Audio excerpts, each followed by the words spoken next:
You are listening to the People Centric podcast, where we talk through the toughest challenges that people face at work and give practical advice to fixing those challenges. Thanks for joining our movement to create workplaces that are happier, healthier, aligned, and empowered by putting people at the center of all that we do.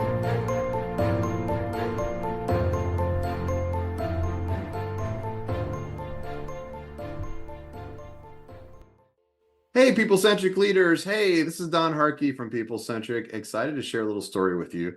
So back in the day when I was an engineer, I'm a recovering engineer, as a lot of you may or may not know. I've been 15 plus years clean here. If you're an engineer and you need some help, give me a call. I can help you, talk you down. I can show you how you can go from the kind of nerdy engineering thing to the cool thing that you see before you here, right? How come you guys are all laughing? Everybody on our team is laughing at me right now. They're all okay. All right. That's all right. We'll get back to that. So anyways, I was at 3M and I was at a performance appraisal and I was talking to my boss, and my boss says to me, he says, okay, here's the things that you could do. And if you do these things, then you're going to get a promotion into this position. You could become a plant manager, and then you could become a division engineering manager. And as he was telling me these positions, I was thinking to myself, plant managers that I know, or division engineering managers that I know. And I was thinking to myself, like, man, I don't know if I want those jobs. I don't know if I'm excited about that. That doesn't seem like the people that I know in those positions, not all of them are very happy. They tend to move around a lot. There's lots of things like, do I really want to do that job? Is that job better than the one that I even have? So I brought that up to him. He said, you could do these things. And I just said, I'm not sure I want those things. And he got a little bit upset with me because it was like, no, I'm telling you that I could give you something, or I could help you get something that I'm going to give you, and you're turning it down. It would be like at Christmas, like, hey, Philip, I got you this puppy. And you're like, I don't want a puppy. And you kick the puppy outside. Like, that's something like that. Philip would never do. Yeah. Never happen. It would never happen. You're right. I probably would never give you a puppy. But if you gave me a cat, I'd be like, yeah, I gotta go cat. Yeah. So. Oh, that's fair. Not feline it, huh? So close. Yeah. Not feline it. Feline the cat. Yeah, I probably shouldn't have said that either. Let's put it into an employment as you said. Yeah. We're doing cat puns now. Yeah. Sorry. It's good. So So what we want to talk about as our topic today is this idea of promotions. So first of all, there's been a shift in generations, and there's an article that Diana found recently that talks about this, how in original times, in olden days, back in the day, back when the boomers were in middle management, working their way up and all of that, if somebody got a promotion, you took it. Like, you took it. I remember early in my career, I got transferred from one plant to another plant. And I got called by my boss's boss, and they said, hey, we're going to move you to this job, and that's going to set you up for this job, and And it was not really much of a question. It was like, okay, I'm going to take that, because that's what you do. You move up. That's what you do. You just move up. Well, that started to change during at least my course of my career. You're starting to see people more and more are likely to turn down jobs. And the article said that Gen Z, which is the newest generation into the workforce right now, are the most likely to turn down management jobs. But it's not just Gen Z. We've seen it. We were talking earlier. We've got a client right now that's got probably a boomer who is saying, I don't want that job, is getting offered a promotion and saying, no, I think I'm going to turn that down. I think we've seen it in all generations. So the question that we want to talk about here today is, for those of you who are thinking about whether I want to get promoted or not thinking about it, you should be thinking about it. And how can you go about thinking about that? So should you take that promotion? We want to talk a little bit about how do you message that with your supervisors in your company so that you stay aligned, because that's a big part of being people-centric, is to maintain that alignment. And then also, if you're an employer, how do you prep your team for promotions? Because we've seen that happen too, where you get all ready and you're like, okay, this person is our next heir apparent. We're going to get them ready for this job. And then you get to the moment and you go to promote them, and then you turn it down. And then suddenly it's like, well, that was the plan, and now we don't have a plan anymore. So how do you prep your team for that to take promotion? So we're excited to jump on this topic. Diana, you're the one that found this topic. What piqued your interest on this topic specifically? I don't know that I had anything specific, except that I am really excited for this generation that's coming into the workforce and like making moves, because I think every generation does something different. And I kind of love the rebelliousness of the generation coming in. I kind of love it. It makes it hard to manage. It makes it hard for old people like me to adjust, but I'm kind of excited to see them say, no, it's not all about work. Like I want to love my work and be happy at work and be fulfilled in life instead of it is all about work, because I spent a good portion of my life being like, it's all about work. And looking back, I'm like, man, I missed a lot of cool things because I was so focused on work. And so I'm kind of excited to see what Gen Z does. That's what I'm saying about it. That's cool. Yeah, it's been interesting to see the different generations. It's like the baby boomers were kind of in the mix, in the mud. They worked a lot. And I think Gen Xers came in and said, well, companies aren't loyal to employees, so employees don't have to be loyal to companies. And so we were the first to like really jump around and say, pension plan's not a big deal because I ain't going to be here that long and that kind of thing. The millennials came in and took a step farther and said, we're going to stop tolerating bad management. If you're a bad manager, I'm going to leave you and I'm going to push back on it. It's just not going to happen. I'm going to push back. It didn't change management, by the way, is what we're seeing, unfortunately. The managers have not adjusted to that yet. But they came in and they wanted that. And now Gen Zers are taking it even a step farther and saying like, I don't even know if I want to play your game. Like, I'm not sure what game you're playing, but I don't even know if I want to play it. So there's that's out there. So we've also got Philip from our team. Philip is fresh off of vacation and you're a Gen Z, right? You're a Gen Z officially in that. Officially, I am. I was just looking that up. I feel like I have baby millennial tendencies, but yes, I am Gen Z. Did you say baby millennial? Yeah, I'm a younger millennial. I'm like just so close. I'm 6 months from being millennial. So we always joke in our family, yeah, my sister is definitely a Gen Z. My brother is a millennial through and through. And so I feel like there's tendencies of both that I really relate to. But just off a ski vacation, yeah, I feel like I am playing my Gen Z card. We're 2 weeks into the year and you've already taken a vacation. That's Gen Z. That's what it is.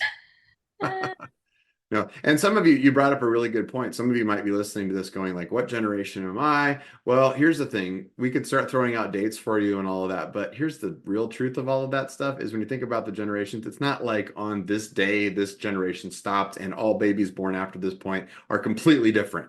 That's not how it really worked. You're talking about a slow evolution. So whenever those of you who are kind of on the cusp of different generations, if you're in your 20-ish, is this like early 20s, especially your Generation Z, if you're in your late 20s, you could be a millennial, 30s, definitely millennial, 40s, late 40s, you're starting to talk about Gen X again. And then if you're, in your late 50s, 60s, you're a baby boomer. And the idea of all that is it's just kind of where you think you see yourself. So you probably see the different trends that you were influenced by. So we're just going to kind of tell you, we're not going to tell you where you fit. You can tell yourself that. You can kind of tell yourself that as we go through. So we've also got Stephanie with us here. Stephanie, you're more towards a millennial. Is that right? You're a little bit.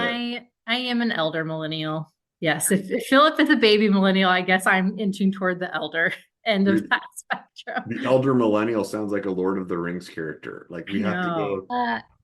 It's called a geriatric millennial for the record. I'm not there. First off, how dare you? Second. Wow. Somebody get Stephanie some pudding. She's getting cranky. We'll put some aspirin in it for you, honey, for your bones. Ground out some aspirin. Make it tapioca, please. Yeah. Tapioca. A weird textured pudding for some reason. I love it. So first of all, this is our team. We've got Stephanie, Diane, and Philip today. And so let's start off with the first question is, so you're at work, you're kicking butt, you're thinking about where your career is going to go, and there's an opportunity for you to take on something different. And right now, I think it's just kind of thrown out there. I think still the standard for most companies is you start in a job and at some point you're probably going to have an opportunity to move up. There's still the career, like we still call it a career ladder, which implies you have to climb the ladder and I have to work my way up. But the question is, should you take a promotion? Should you be looking at a different job? So let's give some tips on, I'm thinking about taking a different job. I'm thinking about taking a move up. How does somebody make that decision? Well, I think first of all, people are still thinking about money, right? That's still a thing. I always say the people who say that money isn't a worry or whatever, money's not, it's the people that have it, right? If you have enough, you're not worried about that. So I think money is always the thing that people are kind of chasing in the earlier parts of their career. And so I think you should look to see, are you actually taken care of? Are you living within your means? Do you have the money that you need? And if not, is that next role going to get you that? And what cost is that to you to get the new money?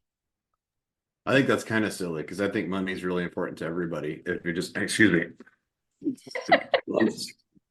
Oh man. throw that away. Yeah. John just blew his nose into a 20. I That's just how blew my nose. If you're listening, yeah, if you're watching on YouTube, you just got a little bonus because I just acted like I blew my nose into a $20. And now if you're on video, you can also see me carefully putting that back into my wallet. So if you live in Springfield, don't take a 20 from Don this week is what you needed to hear. Yeah. Yeah, if I give you a 20, question it, ask questions. That's really good. No, you bring up a great point, is that you do have to think about the money piece of that, right? So I mean, that is a factor in that. Everybody's got a number. If somebody came to you and they offered you, I will pay you $2 billion for this if you will take that promotion, you're probably going to say yes, and then you're going to ask some questions, right? You know, yes, I will take that job. Second of all, yes, what do you need me to do? I will, yes, whatever. I'll be like, yes, I'm going to do anything you need. Like 2 billion. Sure. So there's a number, but I think everybody recognizes too, and we work with enough folks that if you think about long-term in their career, we've worked with a lot of executives who have taken that number or taken that job or chased that for a while. And then you're absolutely right. When you don't have the money motivates you to that. As soon as you get the money and the money comes in, it's like a shot of caffeine. It nails you and you're like, I'm excited to do this. And then you have it and then it like wears off. Like we're not very well motivated by that external stuff, right? We've talked about that in another episode. So you do have to be careful about it. So beyond the money, once they get past that part of it and that consideration, what else should you be looking at to whether or not you should take a new job? I think like lifestyle is a huge factor that I think my generation is starting to think about that. Gen Z definitely is. But I think if we look at the, Gen X and boomers, it was like, you just take the job without question. And some of us, like as millennials, were taught to do that. And you don't really think about, okay, is this like kind of like the business and the lifestyle that I want? So you have to think about like, okay, like, would this job require me to work more hours? Does it have more responsibilities that might cause me stress as an individual? Like, am I going to be more like on call, quote unquote, than I was before? Like, what type of response time would people expect from me now that I'm in this position? Like, how weighty do those new responsibilities feel to me? And am I going to be able to have the work-life integration and balance that I'm looking for, or is this going to be like all consuming? Like I think that's like a thing that people who get promoted for the first time in a lot of roles will experience, where they're like, oh yeah, like I kind of forgot how easy I had it when that job, when I wasn't a manager, when people weren't counting on me to balance budgets or run the business. There's a little freedom in not having as many responsibilities. I like that in terms of lifestyle. You're thinking about that in the hours worked, and you kind of bring up a really good point. Not kind of, you bring up a really good point of, does a promotion mean more time? Do you just continuously have to work? I think there's a perception of that. The higher up you go on the ladder, the more time you pour into your job. Is that true? Does that have to be like that? No, I mean, it doesn't have to be like that. And I don't think that's true of a lot of jobs, but I think traditionally that's what we've seen, right? And really in companies that have a lot of hierarchy, that's typically what you see, is that the higher up you go in the structure, then the more time it takes. Like I'll never forget my very first job out of college. It was an hourly clock in, clock out, 8 to 4:30. And I mean, at 4:30, it was one of those jobs where it was like, whatever was on your desk, you just left it there and you did not touch it. You did not work on it. You didn't think about it. Aged myself a little bit. This was before we all had email on our phones. And so it was like, really like you did not work again until 8 a.m. the next day. And you could actually get penalized for doing that because I was on an hourly wage, right? And they didn't want to pay me overtime for my work. And I can remember my mom, who at the time was at nearing the peak of her career, and she was like, oh, you just wait. Someday you'll have now all this time you'll have to spend, and work won't just live on your desk, and it'll be a part of your day to day. And even then I can remember thinking like, well, that sounds terrible. Why would I want to do that? Like, it's kind of nice to leave at 4:30 every day and turn off my work brain. So I like that distinction between the idea of like there's hours that you work, but as you go up in responsibility, certainly for most jobs, as you move up the manager chain, there is time. There's not the 9 to 5 component to it. There's something that you're responsible for this thing regardless of when it happens, right? I remember when I first took a supervisor position, I know I would get calls in the middle of the night sometimes. You know, it was a production environment. So sometimes 3 o'clock in the morning, the phone would ring and it was because they were having trouble with something. And I was the one, I couldn't say, hey, I'm not on right now. You're kind of always on. But it doesn't, I think it's a perception sometimes that it always means more. And I think that it often does. But I would propose that I think it does because people have that perception. I don't think it's like even a conscious perception for a lot of people. If they go to take a job, especially like an administration job, if you're in healthcare or a C-level position or something like that, I think there's a perception that I've got to work a lot more hours to be able to do that job. And then so I think people do. And then I think that then they get stuck in that, and then they come to us and saying like, "Man, I'm stuck in all this high level of work, and I don't necessarily want this job. It's because I'm working so much." But I'm saying it may not be because of the level of the job. It might be because you're the one that put yourself in that position. Because who would change it if you're the CEO and you're working a lot of hours? Who else has who are you waiting for to fix that? Like who can swoop in? You're waiting for the CEO, the CCEO. What is that? The chief executive officer. There's no level above that. So who comes and tells you, hey, you're working too many hours, you should stop doing that, right? So Yeah. And to add to that really quickly, just to get on a tiny soapbox here, I mentioned the email thing, but that's one thing I think a lot of times people, they add rules to their jobs that do not exist within their company policies or cultures. Your leader never asks that of you. They add these rules about how quickly I have to respond to an email, how often I have to check my phone. I have to have email notifications turned on my phone. So that way I read every email the second it comes in. And it's not that those are bad necessarily, but I think those are some of the things that people will add to themselves or to their role that are not necessarily required. Not all of us are in jobs where we have to respond to something within like 10 minutes or, the building burns down.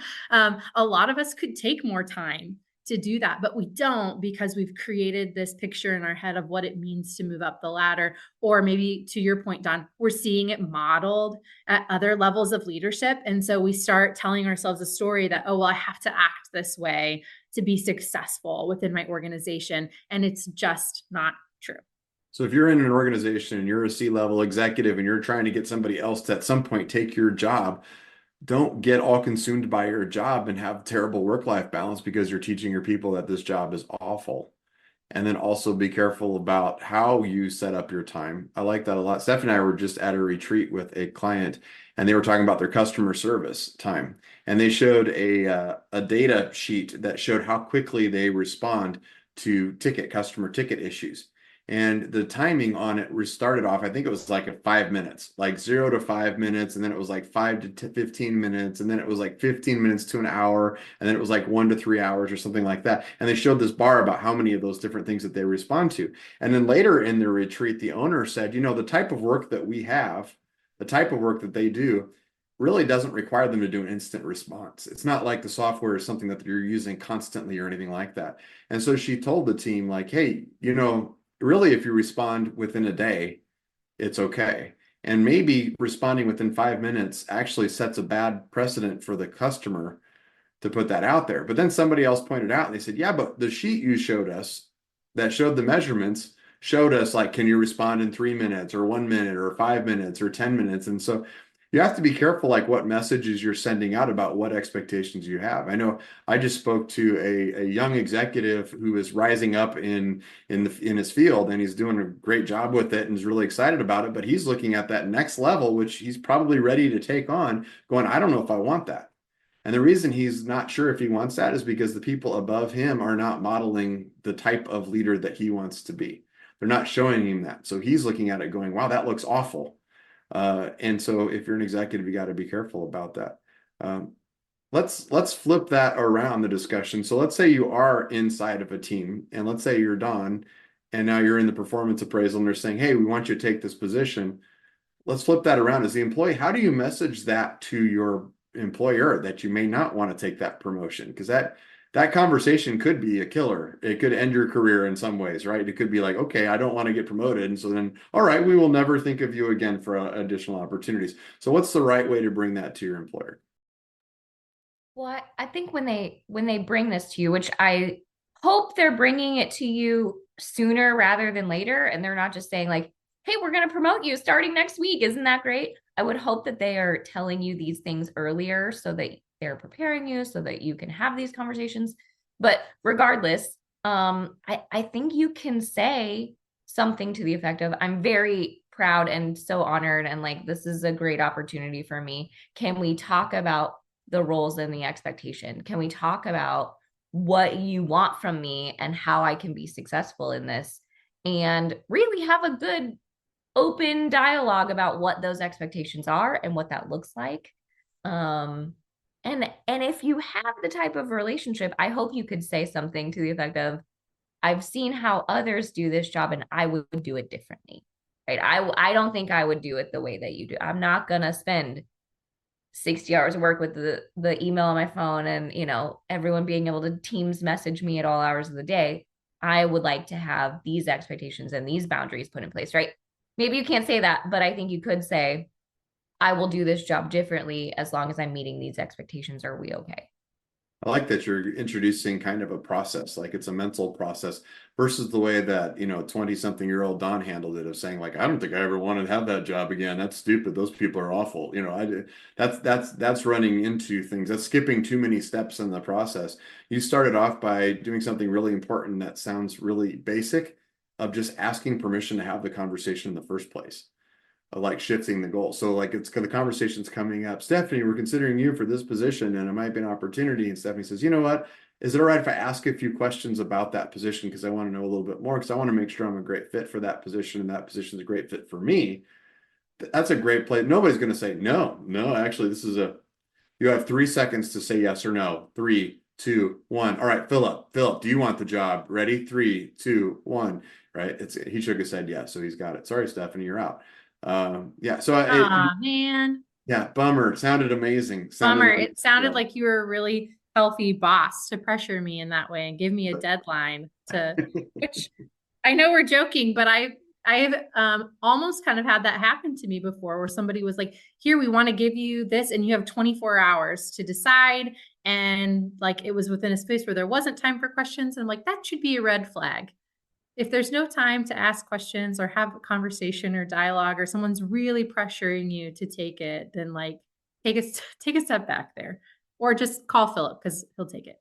I'll take it every time. That's what I basically. Well, it's funny that you said that, anywhere I've worked prior, it's usually within the first year, there's been like 1 or 2 opportunities to move up. And so early on, when that's at a grocery store, you're like, yes, I'm excited and I'm in college and working full time and this doesn't make sense, but I'm going to do it. And you find out what you're going to get, like your pay raise is like very small, right? But you do it because you want the experience. And I think that was a great thing for me. But then, now you look back and I think, why in 18 years old with braces, did you want to manage people who were 40? That led to lots of challenges, right? Anywhere you've worked ever since then. And I think there's a lot of value in looking at what has been done. And kind of one of the things, I'm reading a book right now by Dr. Jean Twenge is the name, and it's called Generations, aptly for our conversation. And it really says, generations are defined by the technology around them. That's really one of the things that defines generations. And we've all given examples of how I think at this point in time, work is just overwhelming because technology can reach you at all times. So I think speaking from the mindset of Gen Z, if you're looking ahead to what you'd want, like Diana's example is amazing. It's like, these are my values, or these are my boundaries. This is how my style might be different than what you want. But I think if you're an employer, and we hear this often, and you have a Gen Z like all-star that you see, someone you really want to like put in place to stay a part of your organization long term, I think just making sure that you honor them in the middle of that too. The way Diana answered that, like if the boss comes to Gen Z and says, "Hey, we want you to have this job," she responded with like this very honoring approach, like, "Thank you, I'm honored, and like, let's talk." And I think the same, if you're a leader or a coach in an organization, and you see someone who does that, unlike the 3M manager with Don, who's angry, like lean into that too and honor like where they're at, and just be like paint a picture. But then I think also just ask those questions about like fit and role and strengths and what you want in your future too. Because I think that there's a lot of desire for people to grow. Everyone wants to grow and be better. It's just, is that something that looks good and is healthy and attractive for you? Philip, you touched on something that I think we should talk more about. You said something about values, right? What are your values at work? And I think frankly, I think that's a new concept. I don't think that millennials were thinking about this 5, 7, 10 years ago. I don't think that came up very often. But I love that you were like, consider your values at work. And I don't know that a lot of people have taken the time to reflect on what their values at work are. And so, yeah, I love that you just mentioned that. What else do you have to say about that?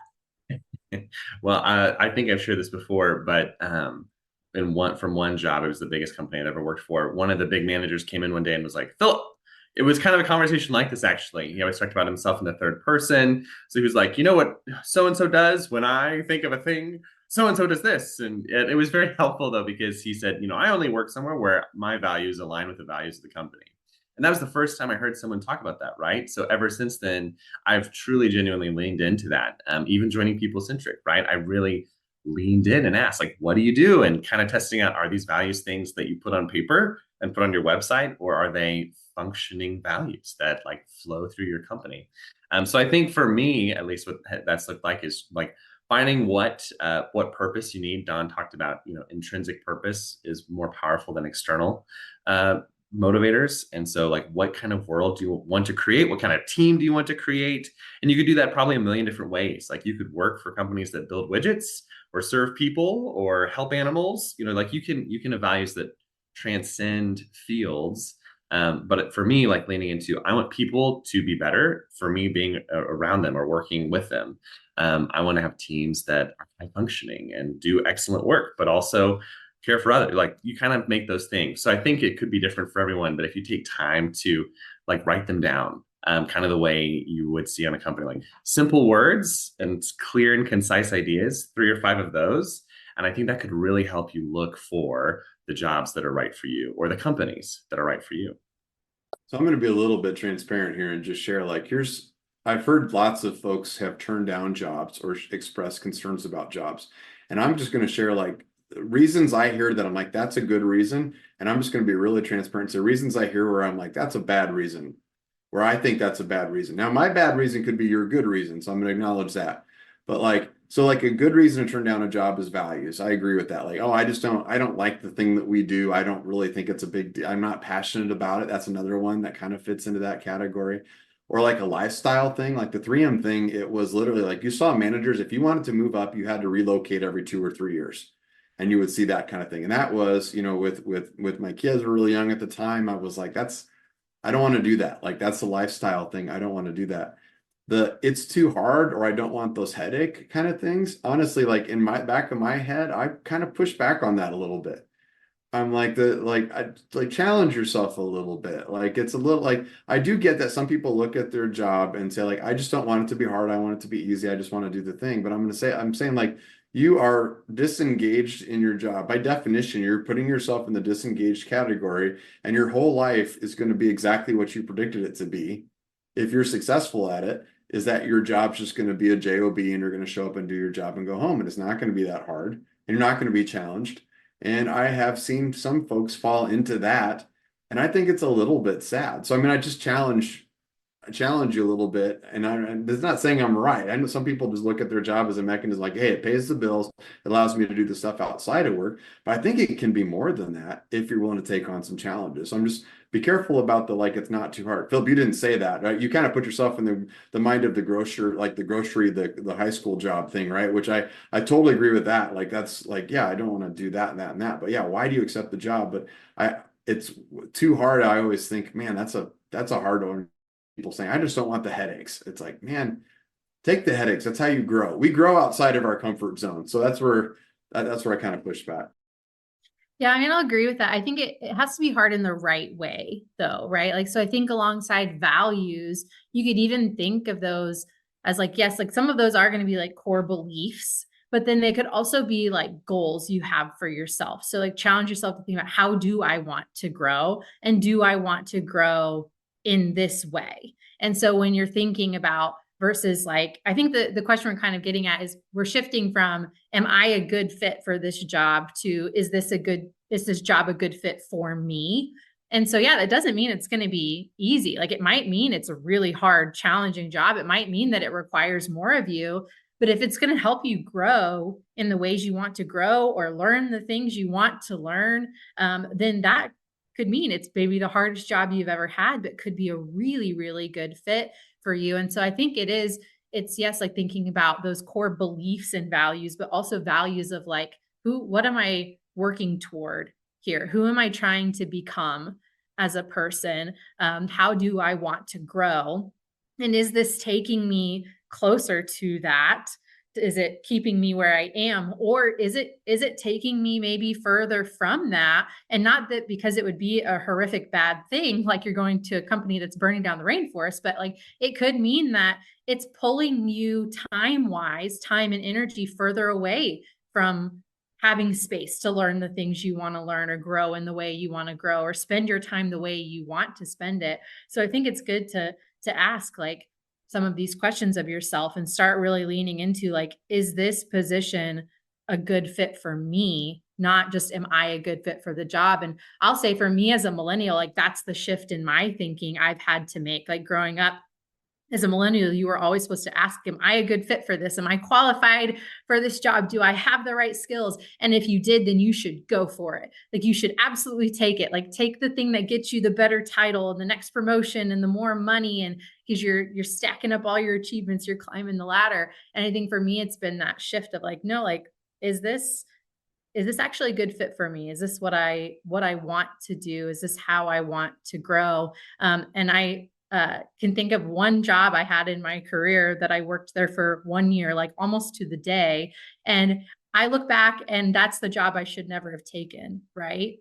And it wasn't that it was a bad job or a bad company or anything like that. It was just, I got offered this position and it was a really cool, fancy title. It was going to give me a lot of like opportunity to interact with lots of different people. But I could remember looking at it and thinking like, gosh, like this just doesn't feel like me. Like this doesn't really feel like what I want to do, or this is not really the direction I saw my career or life going in. And, I was young, I was early 20s at the time. And so I thought like, well, maybe I'll try it. But frankly, what sealed it for me was I had a close mentor in my life who I sent the role description and asked for some advice. And they said, wow, no one would have ever offered me this job and that title when I was your age. And it made me think, oh my God, I should go for it because like I'm moving to that next thing, right? But in reality, I got into it and it was so not a good fit for me. And I realized very quickly, like, oh, I've made a mistake here. And I still went in every day. I did a great job. I would hope that the people that worked with me at that job would be like, oh yeah, Stephanie was great. And she worked really hard. But I left after a year. Like I gave it the good old college try because it was not the right fit for me. I was a great fit for that job. Like I was performing really well, but it was not the right fit for me. And I got distracted by like, what would look impressive, what would get me to that next like ladder stage, career stage, what you can put on your resume or what other people thought of it versus was this really the right fit for me? Yeah, I like that a lot. I think that we've kind of outlined 3 different things to think about, right? One is first of all, am I a good fit for that position? So like, and I think you're talking about like, what can I do? And do I fit into that? Could I do the job? Could I do the job? Could I see myself doing that? So if if it's something that, yes, it does fit well within your skills, and you might be a good fit for that. The second piece is the job a good fit for you? Which I think also highlights, is the employer a good fit for you? If the employer, the burn down the rainforest example came up, if that's a value that you have and the company is doing that, then yes, you should look at that. Like, that should be a thing. I think if more employees, frankly, looked at the companies that they worked for and thought about all the different things that they did and said, what do you support or not support? And you wouldn't support the companies that violate your values, I think a lot of the companies would have to be would be held more accountable to those values. They wouldn't do some of the evil things that sometimes large companies do because no one says anything on there. And then I think the third piece to it is the situation, the moment. There's a moment, like maybe you're coming out of a job. I kind of railed on people, if you're like, if it's too hard, don't do it. Like, don't do that. It's toughen up, just do it. Well, you might be coming out of a job or a situation that was super, super hard, and you're like, you know what?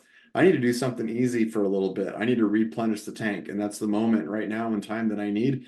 And so maybe the situation changes a little bit, or maybe there's something going on in your life. Maybe you're taking care of somebody who's sick, or you've got young kids or something like that. And you just need a moment, right? Through a moment in your career of a few years to be able to take a position differently. So I like that a lot. Last thing I think and I think Stephanie, you mentioned this a little bit, and Diana, I think you did too, is from the employer side. So we've seen this happen before, where the employer just shows up and springs it on the employee, and maybe even gives a timeline. But whether they give a timeline or not, it's like the employers are having conversations. And look, as the consultant, what's kind of fun is that we're behind the scenes. So we see some of those conversations, like, hey, we're looking at this person potentially as an executive and all that. And one of the questions that we often ask the executive is, have you told that person that you're talking about them as a potential for this position? And so as an employer, like, what tips would we give to them? Should they be talking about it ahead of time? Should they be telling people, like, how do you prepare for that moment so you don't go to your person and say, hey, we would like to promote you to this position, and they say, no. Yeah. Yeah. Because we have seen that happen, right? But I think all managers and leaders should identify their successors and should have that succession plan built, and should be building up those skills in those people, and be talking to those people about the fact that they want them to do this. And, I think it's hard to give a timeline in those situations, but at least the people know that they're considered for this thing, and they're getting skills for this thing, and they're growing towards this thing. And then it's up to them to, in the moment, say yes or no. But I think having the plan so that not just the person you want to promote next, but the person under them, and the person under them, and the person under them. Like, I think it's just so important that everybody sees the potential and where they could go and what you're wanting for them. Yeah. And what does that conversation look like with that person? Is it, hey, we're going to promote you on January 7th of next year? Or is it, we're thinking about this? Or is it possible? Or if you keep your head above water, we're going to probably do this. What's that look like? Yeah, I don't think you make any promises. I think you just say, like, I see good things in you. I see potential in you, and I would like to teach you and train you and coach you to get to this level. And that can start on day 3, right? You don't have to wait for those conversations. You can do that right away and say, you're doing a really great job. Here are your biggest strengths. Here are your biggest weaknesses. Let's leverage your strengths and figure out how we build towards something else. I don't know. And I think you need to ask them, like, what do you want to grow in? I think asking the employee themselves and having those conversations regularly is really important for everybody on the team, but especially for the people you're trying to build and grow. Yeah, I'll agree with that. And I think talking about it way earlier also gives you the opportunity to allow that employee to start building those skill sets before you move them into that role, right? I think that's one thing that managers will miss a lot, is the opportunity to start doing like skills-based training when someone is in still their current position before moving them over there. I think that's a mistake that a lot of companies will make, is we don't train this person on how to do this other job until we have formally moved them to this other job.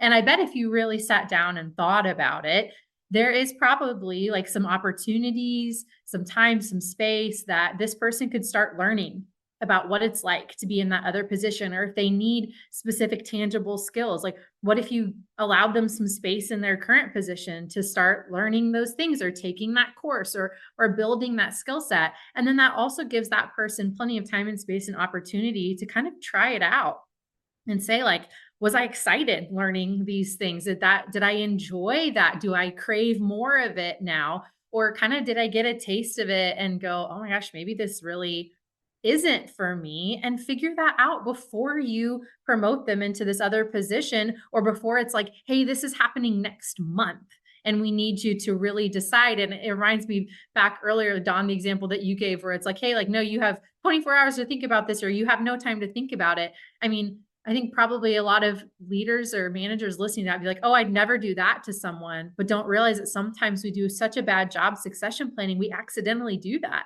to people, or maybe we say, so-and-so's leaving or so-and-so's retiring, and we've given them maybe weeks or a month to think about this and think about, do I want to build this skill set? Do I want to kind of evolve and change in my role in that way? Yeah. And having those conversations by saying, hey, what do you want to do? I one time asked that question to an employee, and the employee was like, I want your job. And at first, as a manager, I was like, I'm sorry, I work here. You can't have this job. But then after a little bit of like, thinking through and being adult about it, I was like, oh, actually, this is a really good opportunity. You want this job, I'll teach it to you, right? Let me show you all of the things that I do. Let me have you ask any questions that you have. And then it's not just you're gunning for my job, which that employee did not mean it that way. It is instead, let me teach you everything. And then I have someone who can support me and help me. And I have someone who is learning and growing and feels supported. So it is like a win for everyone when you can do those things. But Yeah, I think a lot of managers hear it and don't recognize that right away. Yeah, so it truly is a conversation. I mean, that's what you're describing. When a conversation includes questions. So it's not just sitting down saying, well, I've evaluated you and someday I would like to move you into this position, but here's where you're really good and here's where you're really bad. And you go into a lecture mode. That's not engaging, right? Our goal, remember, we talk about empowerment and alignment, right? You want that person to feel like they're driving that a little bit. And then you also want to make sure you're aligned, which means you need to shut up a little bit and ask questions like, hey, I see you and I see you doing these things, and I could see you someday taking on a position like this or like this. I'm not making any promises and I don't have a timeline in my mind, but what do you think about that? How do you think you're prepared? What do you need moving forward? What would that look like for you? What do what skill sets do you have? Or when an employee comes to you and expresses, hey, I would like your job, or I would like to get to this job, or when can I get promoted? Those are also opportunities for you to have conversations about, here's where I see you ready for this, and here's where I see you not ready for this. And then you can really get on the same page. Those conversations are hard. And I think a lot of executives avoid those because A, they're afraid of making promises they can't keep. And B, just because sometimes they're difficult. I think if I'm a big college football fan, and I think of Alabama a few years, had a great quarterback named Jalen Hurts, who was the starting quarterback. And they had a great number 2 quarterback named Tua Tagovailoa. And both of those players, by the way, just if you're not a football fan, both of those players are starters in the NFL. Both of those players are leading NFL playoff teams. Well, one of them is done now, but both those players are leading NFL playoff teams. So both of them are super high level employees, right? They're both quarterbacks, and they both played for the same team. So one of them gets to play and the other one doesn't. So I can imagine Nick Saban, who was the coach, had to have lots of transparent conversations with both of them about where are they at. Yeah, I think the world of you. I think you're doing a great job, and I think you're setting yourselves up. Now, for those employees, if you don't follow football, like Jalen Hurts got into the national championship, and I can't remember if he got hurt or he wasn't playing well, but Tua came in and played and ended up winning the national championship. Both of them got recognized. Both of them have moved up, and both of them have been wildly successful. Jalen Hurts did transfer to another school at some point, just to be, if you're a football fan, you're like, but he transferred over to Oklahoma. Yes, he did, but it was a step in the process. So I think it's hard to have those conversations with employees to say, here's where I think you're ready, here's where I think you're not. But you tell me also, because ultimately the idea is you're trying to build ownership in the process. You want your employees to want to move up if you think they should move up. And if they're not ready to move up, you want them to know why they're not ready. if they really want to move up. Otherwise, they're just going to get frustrated and disengaged with you. So those are difficult conversations to have. And you need to have those way before you're ready for those, because those momentary conversations, I like what you said about the idea, like few managers or executives listening to this say, yeah, I'd like to give a 24-hour ultimatum to my employees to take a job or not. But there's lots of scenarios that you don't plan for. We've been in meetings before where high-level executives just leave.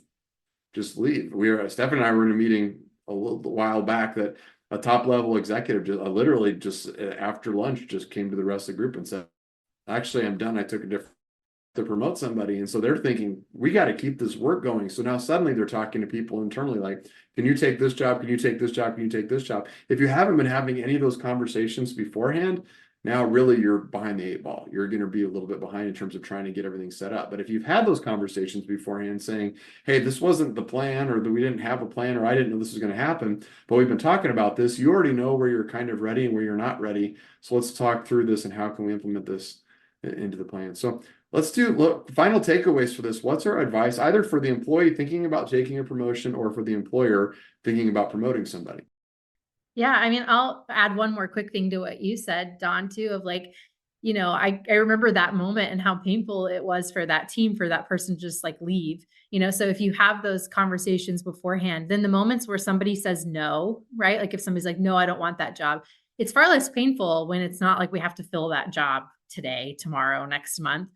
We can do it later. But yeah, I think my biggest takeaway is, if you are the employer, it's like, don't be afraid to have these conversations really early. I know it can feel scary to like put something on the table that you may not be able to like promise an employee that, but it's developing your team. It means a lot to people to hear from their leaders, like, hey, I see this good thing in you, and I see how you could really help, and how you could grow here. So have those conversations early, make it a part of your regular conversations with the team, instead of waiting until the moment where we have to fill that job. And then, yeah, if you're the employee, like really think about like, what do you want out of your job right now? What do you need from it?